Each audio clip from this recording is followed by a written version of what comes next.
Oke, ya. Eh, ya, saya coba jelasinnya pakai screen supaya menolong kita untuk lebih fokus ya. Ya, Oke, ya. Eh, ya, ini adalah satu kondisi di mana anak-anak kita satu kali mungkin akan ngobrol sama kita gini, akan bilang, atau mungkin nggak formal juga sih cerita-cerita tentang papa atau mama, aku kok suka ya ada temenku yang keren di sekolah misalnya gitu ya. Uh, aku kok tiba-tiba kayaknya seneng banget deh kalau ngobrol sama yang ini gitu. Jadi itu satu situasi yang dimana kita juga kadang-kadang bisa dengar seperti itu. Nah, atau mungkin juga dia nggak ngomong nih, dia nggak pernah bicara sama kita, tapi dia dalam gelagatnya tiba-tiba dia menunjukkan kayaknya dia agak agak sedang ngefans sama temennya, sama seseorang gitu. Nah, kenapa sih hal itu bisa terjadi? Gitu ya, kok bisa gitu ya? Sebenarnya sih masalahnya karena faktor puberty sih. Jadi sebenarnya ini sesuatu yang apa ya, yang wajar terjadi puberty in boys and puberty in girls. Nah, salah satu yang menandai anak kita sudah masuk ke masa puberty adalah ketika dia sudah mulai apa namanya jatuh cinta atau suka gitu ya, tertarik kepada lawan jenisnya. Nah, kita semua tahu bahwa puberty itu kan adalah sebuah proses perubahan fisik, ya, fisik, psikis, dan biasanya juga ketika anak sudah memasuki masa pubertas, dia sudah mengalami yang namanya kematangan seksual. Kematangan seksual ditandai dengan kalau anak perempuan menstruasi, kalau anak laki-laki wet dreaming atau mimpi basah. Nah, itu kan ada kelenjar pituari ya di dalam otaknya. Nah, kelenjar pituari itu mulai bekerja tuh, sudah memberikan signal-signal. Ya, disitulah akhirnya anak-anak kita yang ya dulu ya kita anggap sebagai my baby tiba-tiba berubah menjadi apa namanya sepertinya sudah gede tapi sebenarnya belum gitu. Nah ini jadi kalau ada yang mengalaminya pertama jangan panik dulu, harus pahami bahwa ini adalah sesuatu yang wajar gitu. Setiap orang akan mengalaminya gitu ya. Nah cuma memang ketika hal ini terjadi kita mesti ngapain sih? Nah jangan panik, itu harus jangan panik. Jadi jangan panik dulu. Nah ketika kita tidak panik kita harus melakukan sesuatu. Apa yang harus kita lakukan? Yang pertama adalah, nah ini dia nih, jadilah contoh dan teladan dalam hal mencintai. Jadi sebenarnya papa dan mama itu adalah sebuah model di dalam hubungan relasi, gitu ya. Relasi. Jadi di mana sih anak-anak belajar tentang prinsip mengasihi? Di mana sih anak-anak belajar tentang prinsip hubungan atau relasi yang intim? Ya sebenarnya dari papa dan mama. Jadi kita harus jadi contoh, papa mama mesti jadi contoh, memberikan keteladanan buat mereka dalam hal hubungan relasi antara lawan jenis gitu. Seringkali saya juga ngobrol nih sama teman-teman. Sebenarnya masalah kayak misalnya kita ngomongin tentang love, sex, and dating gitu ya sama anak kita. Sebenarnya kita sudah punya model. Modelnya siapa? Modelnya adalah diri kita sendiri gitu. Jadi jangan segan-segan untuk memberikan teladan kepada anak-anak kita dan harus sih yang pertama, yang kedua adalah, nah kita juga mengajak mereka untuk bicara tentang cinta, tapi jangan cuma melibatkan masalah perasaan saja, tapi juga apa namanya logis ya, secara logis. Jadi kita ajak mereka, arahkan mereka bahwa cinta itu nggak cuma rasa kok, tapi cinta itu juga berhubungan dengan apa? Dengan komitmen, dengan tanggung jawab dan sebagainya. Jadi kita juga ajak mereka bicara tentang cinta. Yang ketiga adalah nah ini sekarang kan media banyak tuh ya, ada televisi, online, ada banyak hal lah kita bisa bisa pakai. Nah, saya berpikir orang tua zaman sekarang perlu nih menggunakan berbagai media sebagai sumber diskusi. Saya ingat nih ya, dulu satu kali nih anak-anak masih kecil ya, masih remaja. Kan kita memang udah coba untuk memperhatikan TV. Kita nggak boleh nonton TV sembarangan lah, maksudnya ada tema-tema TV yang kita nggak boleh nonton. Tapi kan kadang-kadang kita nggak bisa protek sama sekali. Jadi satu kali misalnya kita lagi nonton TV, tiba-tiba ada adegan atau ada apa namanya ada sebuah ya ada peristiwa di mana mungkin ada ciumannya gitu. Nah seringkali kan kita jadi panik tuh ya, jadi panik. Aduh, gimana nih gitu. Beberapa teman saya tuh malah langsung nutupin muka anaknya. Jangan lihat gitu. Jadi nutupin tangan mata anak-anaknya gitu. Saya pikir itu sesuatu yang salah, bukan begitu gitu. Tapi kita mesti jadikan bagian itu sebagai diskusi kita. Contoh misalnya saya sering tanya anak saya, kalau menurut kamu pantas nggak ya kalau dia pacaran seperti itu, kalau dia ciuman seperti itu, pantas nggak ya gitu. Jadi justru hal-hal tersebut dijadikan sebagai diskusi gitu ya, itu juga bisa dipakai. Terus yang berikut adalah lanjutkan sex education kita. Kan kita tahu ya bahwa sex education ini kan harus kita berikan bukan ketika anak kita besar, tapi mulai dia masih kecil ya. Saya selalu menganjurkan sex education itu diberikan sedini mungkin sesuai dengan usia. Nah, jadi kalau kita sudah memberikan sex education sesuai dengan umur, maka kita lanjutkan juga. Nah, khususnya nih, kalau misalnya di usia-usia yang sudah mulai ABG, penekanannya adalah pada apa? Kesehatan reproduksi, gitu ya. Tentang kehamilan juga perlu kita sampaikan dengan lebih detail kepada anak-anak, gitu ya. Resiko-resiko kalau misalnya orang tidak bisa menjaga dirinya tuh seperti apa sih? Nah, itu perlu kita ngomongin pada mereka. Tentu ngomonginnya tidak seperti seorang dosen kepada mahasiswa. Kita ngomongnya ya santai-santai aja, kita pakai kasus, kita pakai contoh-contoh nyata yang ada di lapangan gitu ya. Kadang-kadang kan di mass media ada tuh, saya ketangkep nih ada satu anak yang ketangkep karena melakukan tindakan ini. Nah, itu kita bisa bahas tuh sama-sama. Nah, kemudian juga kita perlu membicarakan mengenai do and don'ts-nya. Batasan-batasannya apa sih begitu. Ini juga menjadi sangat menarik sih sebenarnya. Nah, yang terakhir adalah saya mendaftarkan kita harus berdoa bagi mereka. Itu salah tuh tulisannya, berdoa bagi mereka. Saya sih menganjurkan tuh, mereka tuh sebaiknya tahu tuh kalau kita mendoakan mereka. Mendoakan apa? Mendoakan mereka supaya mereka bisa menjaga diri mereka, mendoakan mereka supaya mereka mendapat pasangan hidup yang tepat gitu.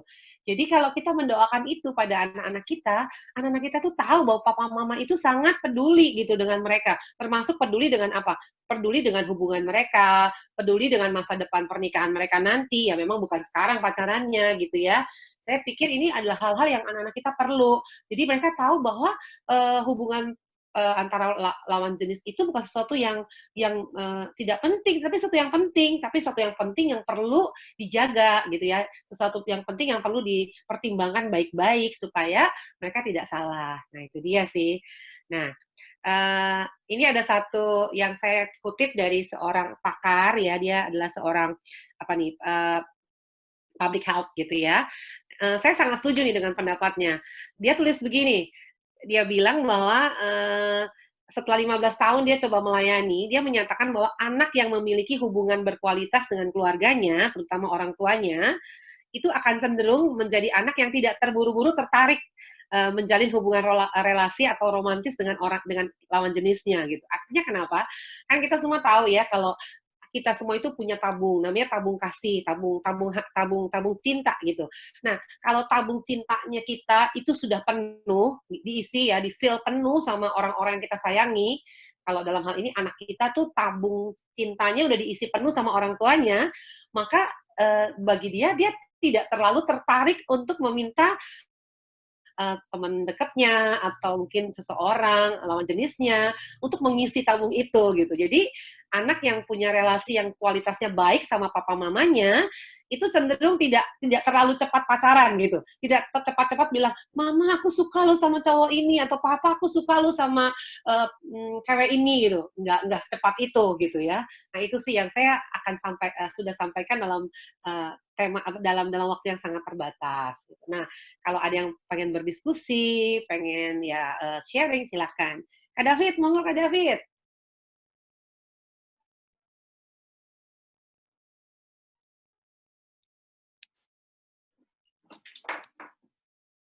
Nah, sampai sejauh ini yang di chat sih belum ada yang bertanya. Kalau ada yang mau bertanya secara langsung, boleh. Kakak-kakak.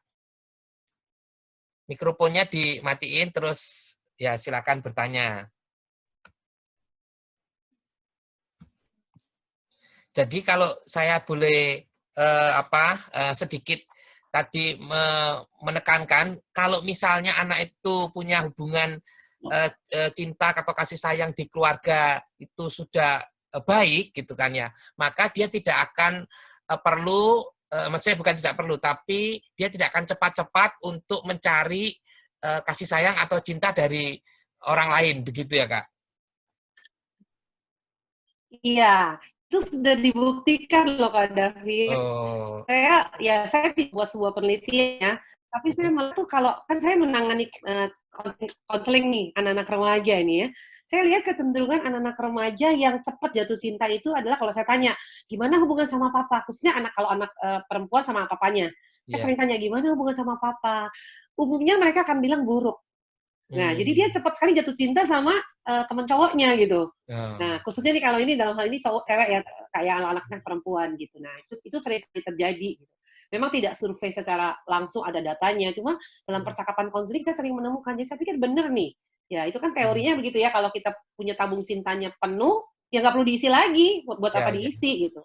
Nah, Hmm. satu lagi yang agak sedikit nakutin adalah, kecenderungan anak-anak perempuan kita kalau dia tidak dekat dengan ayahnya adalah dia mudah mencari, cinta pada pria yang lebih tua biasanya. Hmm. Jadi tidak seumuran, biasanya lebih tua gitu, karena ya figur ayah itu menjadi sesuatu yang dia butuhkan begitu. Ya itu sih yang Iya. saya bisa sampaikan.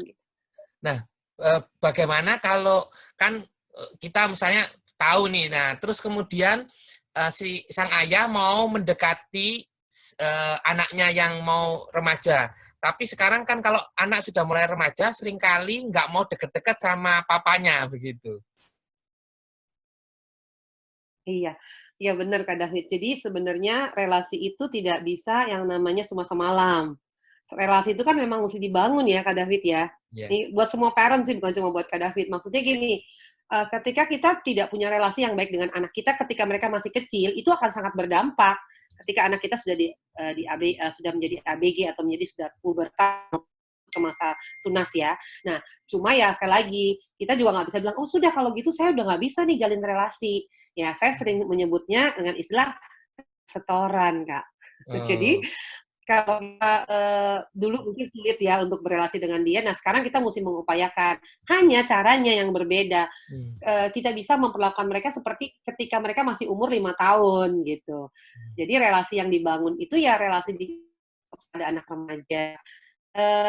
Misalnya kalau dia ngomong gitu, kan lagi suka apa sih, lagi suka pakai handphone-nya. Ya saya pikir, manfaatkan aja handphone-nya, begitu. Hmm.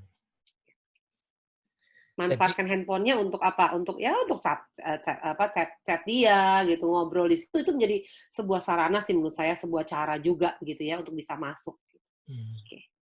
Nah, tapi kalau ya ini apa namanya sudah mulai suka gitu kan ya. Nah, dan kita mau mencoba untuk apa ya istilahnya menyikapi atau meresponi. Nah, gimana Kak? Meresponi yang sudah ngomong sama kita, Pak, saya suka sama itu loh gitu. Nah, kita bagaimana meresponinya? Oh, oke. Iya, yang pertama jangan panik dulu ya. Jadi janganlah, "Apa sih kamu masih kecil ya udah seneng-seneng ya?" Gitu kan ya. Ya jangan gitu. Ketika kita katakan seperti itu, biasanya dia akan blok gitu. Dia akan bilang, "Ah, udahlah ini mah nggak bisa diajak ngomong nih mama sama papa nih. Pasti jawabannya nggak boleh dan nggak bisa," gitu kan ya. Nah, jadi kalau dia bilang, dia suka gitu ya, kita tanya dulu, "Berarti kamu suka sama dia, emang kenapa? Kelebihan dia apa?" Gitu. "Menurut kamu kenapa sampai kamu cowok yang baik atau cewek yang baik, kenapa?" Nah, itu menjadi pembuka kan, Kak. Nah, Ya, betul. pembuka itu kita tahu, oh ternyata dia memikirkan seperti ini. Begitu kita tahu, hal-hal pasti sebenarnya itu juga evaluasi loh buat kita. Tadi yang saya bilang, mungkin dia merasa kita kurang perhatian sama dia, ya kan? Nah, dia melihat cowok ini atau cewek ini kok kasih perhatian ya, sangat perhatiannya intens banget gitu. Nah, jadi itu juga memberikan kita evaluasi. Oh iya iya ya, ternyata mungkin ada hal yang saya kurang lakukan nih buat dia begitu.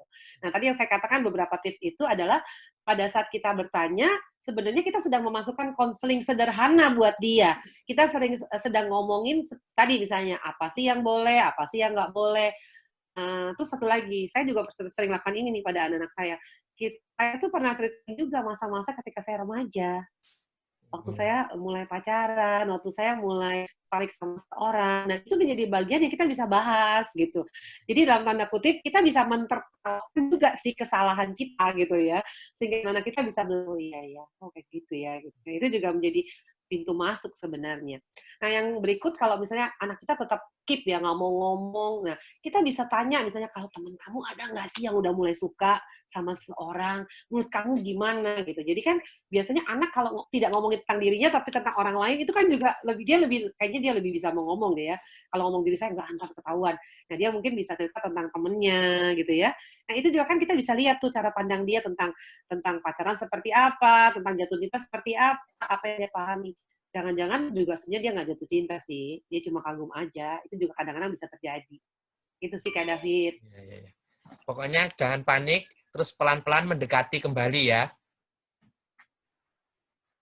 Iya, sex education-nya mesti terus dilakukan tuh.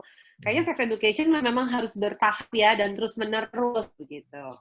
Nah, Kak, ada yang tanya ini Kak, sebaiknya umur berapa untuk anak perempuan Ya. atau anak laki-laki sudah boleh pacaran? Oh, iya. Ini jawabannya pasti bukan seperti KTP harus usia 17 tahun ya, gitu ya. Semuanya terpulang pada keluarga sih. Jadi ada aturan keluarga. Contoh nih misalnya nih, kalau saya dulu mama saya bilang, pokoknya SMA tuh nggak boleh pacaran ya, gitu kan. Bulannya nanti kalau udah kuliah gitu. Betul. Nggak terlalu banyak dikasih alasan sih waktu itu. Cuma saya pikir udah bagus gitu ya.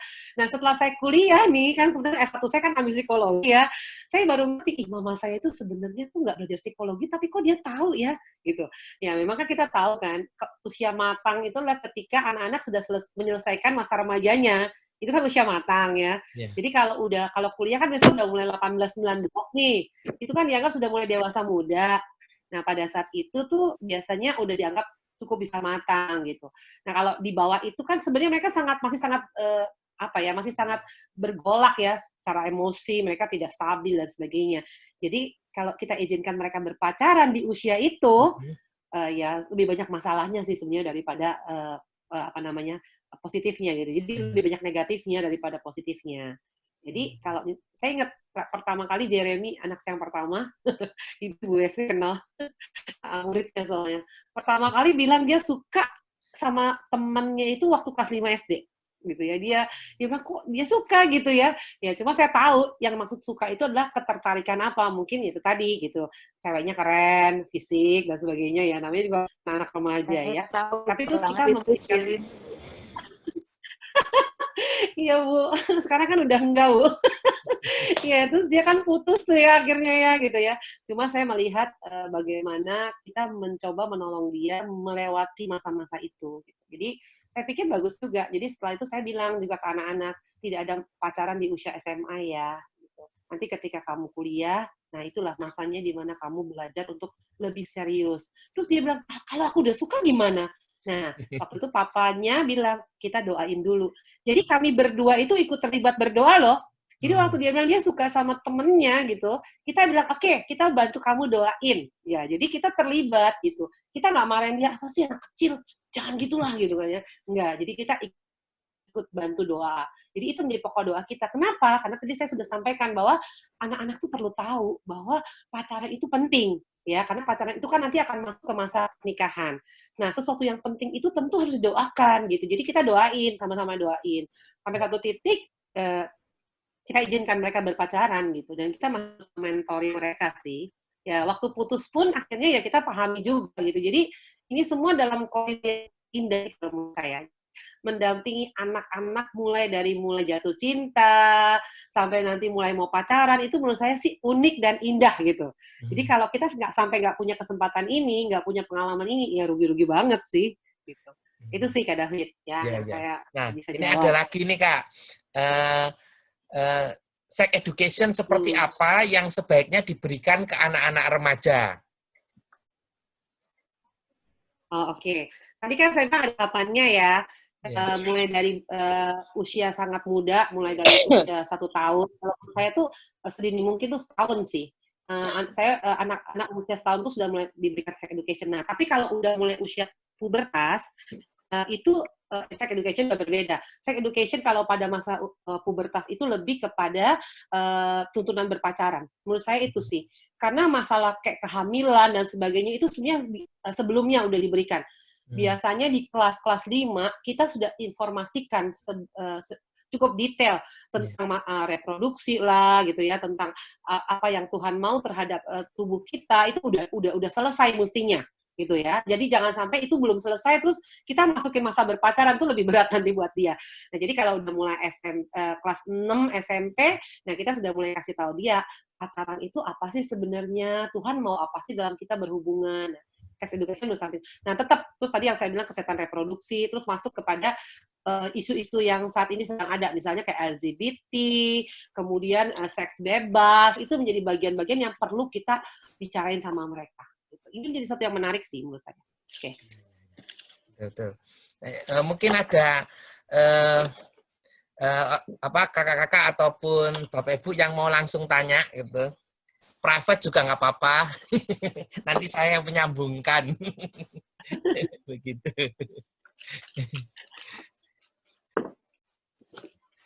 Nah, atau ada nggak yang punya pengalaman anaknya udah mulai suka sama seorang, mungkin mau sharing atau mungkin mau tanya sesuatu, silakan. Ya, boleh tuh.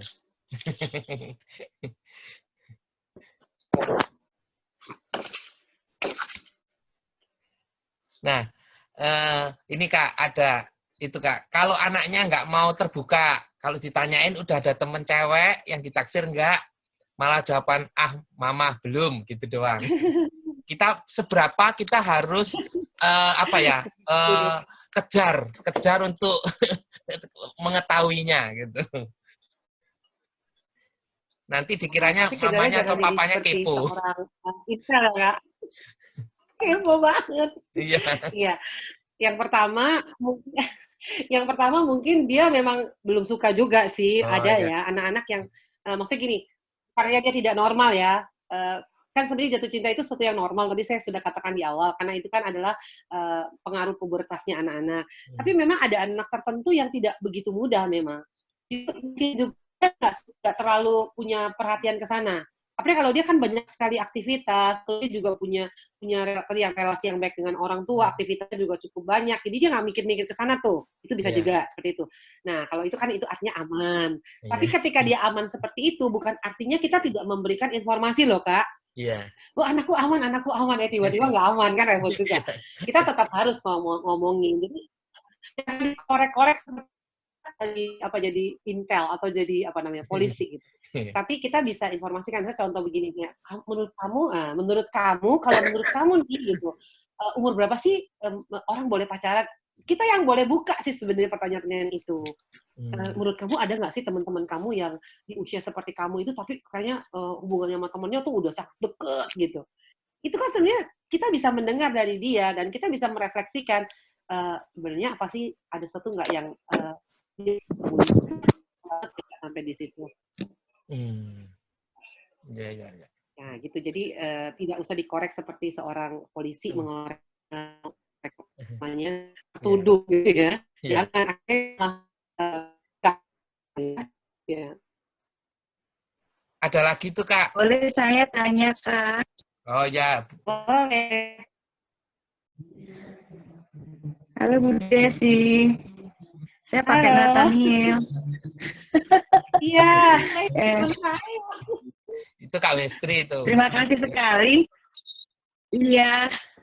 Saya pernah sesekali tanya Eca, kamu pernah suka nggak sama teman kamu gitu? Jawabannya, mama kepo gitu kan. Jadi udahlah, mama diam aja, ngapain sih harus tahu seperti itu. Jadi aduh ini anak bagaimana ya gitu. Cuman kan kalau kamu ada yang suka kan mama bangga, Cak, gitu kan. Gitu ya. Ya jadi enggak mama, jangan kepo gitu aja sih anak saya. Iya. Jadi saya kena Eca sih, Kak David. Jadi ketika Eca ngomong seperti itu, saya langsung bayangin nih. Ini Eca ini kan anak dengan profil yang sibuk ya. Betul nggak, Bu Festri? Maksudnya dia banyak aktivitas gitu. Iya. Jadi saya pikir ya, di anak-anak yang penuh aktivitas gitu ya, kayaknya memang nggak terlalu banyak mikir ke sana gitu. Jadi mungkin juga memang dia belum tertarik gitu. Atau mungkin ada yang naksir dia, tapi dia merasa ya itu kan urusan kamu yang sama saya gitu kan gitu. Gitu. Jadi ya saya pikir jangan terlalu terlalu dikepoin gitu. Kan dia kesel juga. Cuma tadi tetap prinsipnya adalah tetap harus memberikan dia informasi yang sesuai untuk kebutuhan dia gitu. Jadi istilahnya gini, P3K lah pertolongan pertama gitu. Jadi jangan sampai akhirnya preventif ya namanya tindakan preventif. Jangan sampai nanti akhirnya dia tidak punya informasi itu. Padahal informasi itu kan penting buat dia. Terus boleh begini, kalau saya usulkan mulai saat ini nih boleh nih ketika kita doa bersama, kita mulai masukkan itu sebagai pokok doa kita. Saya contoh ya, Tuhan, Mama berdoa ya buat misalnya ya, Tuhan satu kali nanti Tuhan pertemukan Echa dengan seorang teman hidup yang dari Tuhan, gitu-gitu tuh. Itu kan bagus ya, jadi anak oh iya ya, Papa dan Mama itu peduli banget loh sama dan dia doain itu gitu. Kak David mau doain anaknya, belum masih kecil Kak? Masih kecil ya, masih biye-biye. Okay. Kak, itu ada yang tanya Kak. Ada yang tanya kalau ngepoin HP anak itu gimana? Oh, kalau anak itu juga gini jawabannya, anaknya usia berapa nih? Ini jawabannya nggak semudah boleh atau enggak sih Kak? Iya. Karena itu bicara soal privacy ya. Betul. Kalau anak itu memang sangat tidak bisa dipercaya, dia suka melakukan kesalahan-kesalahan yang kita tahu gitu ya. Ya saya pikir kita mesti komit sama dia. Gitu. Handphonemu perlu sama kita buka. Jadi kita ngomongnya, kenapa sih papa mama mesti bantu kamu melihat atau menseleksi HP kamu? Karena untuk tujuan baik. Jadi kita mesti ngomong sama dia gitu. Jadi jangan kita ambil terus kita buka gitu. Itu nggak boleh kan menurut saya. Tapi kita mesti kasih tahu bahwa kamu sering jatuh loh di dalam dosa ini di HP kamu gitu. Jadi mama papa perlu bantu kamu ya gitu. Jadi saya pikir itu nggak gampang jawabnya bahwa boleh atau tidak gitu. Jadi kondisi anaknya. Ada anak-anak yang memang bisa sangat dipercaya ya saya pikir kenapa harus bukain handphone anak kita gitu. Kan itu bagian privasi dia juga ya. Kan kita juga nggak suka kalau handphone kita dibuka orang kan. Yeah. Nah, tapi kalau anak kita memang sering jatuh di dalam dosa yang begitu ya kita memang harus bantu dia, kita protek dia juga. Gitu. Itu sih Kak. Berarti kita langsung ngomong sama anaknya begitu kan, bahwa kita mau membantu dia berdasarkan kejadian yang sudah dialami bareng-bareng begitu kan, bukannya diam-diam terus betul. mengintip gitu. Oh, oke. Ya. Oh enggak, jangan. Saya pikir nanti nggak menimbulkan kepercayaan kan buat anak. Ya. Saya pernah punya 2 kasus yang mirip nih Kak, tapi mungkin kasusnya lebih berat. Jadi ada 2 keluarga dengan kasus yang sama, ya saya sebut aja lah, anaknya sudah terikat masturbasi. Saya nanganin dua-duanya, ini 2 keluarga ketangkep bersama, di sekolah ini ketangkepnya nih. Nah, jadi kan harus di-handle nih. Jadi saya kan konseling nih ke keluarga ini, ke anak, ke bapak, dan sebagainya, ke ibu gitu. Nah, yang satu keluarga ini, bapaknya itu karena mungkin dia majelis gereja ya, malu ya, jadi dia marahnya luar biasa gitu. Dan dia jadi anaknya di depan kami gitu. Nggak mungkin ada satu bapak yang jadi dia menerima gitu dan dia bilang sama anak ini, Papa tahu kamu bersalah, tapi Papa akan bersama kamu. Kita akan mengatasinya bersama-sama gitu. Jadi saya lihat yang memang akhirnya ketolong yang anak ini, yang sama papanya yang bilang, Papa akan membantu kamu gitu. Papa akan bantuin kamu gitu. Papa akan berjuang bersama kamu gitu. Itu yang lebih sembuh. Jadi maksud dalam tanda kutip masalahnya cepat selesai gitu. Karena papanya bersedia mendampingi dia gitu. Jadi contohnya misalnya, tapi papanya ngomong gini, kalau kamu lagi kepengen nonton video porno, ini juga kasusnya kalau di video porno nih Kak, kamu bilang sama papa. Jadi papa tahu dan papa ajak kamu main basket gitu.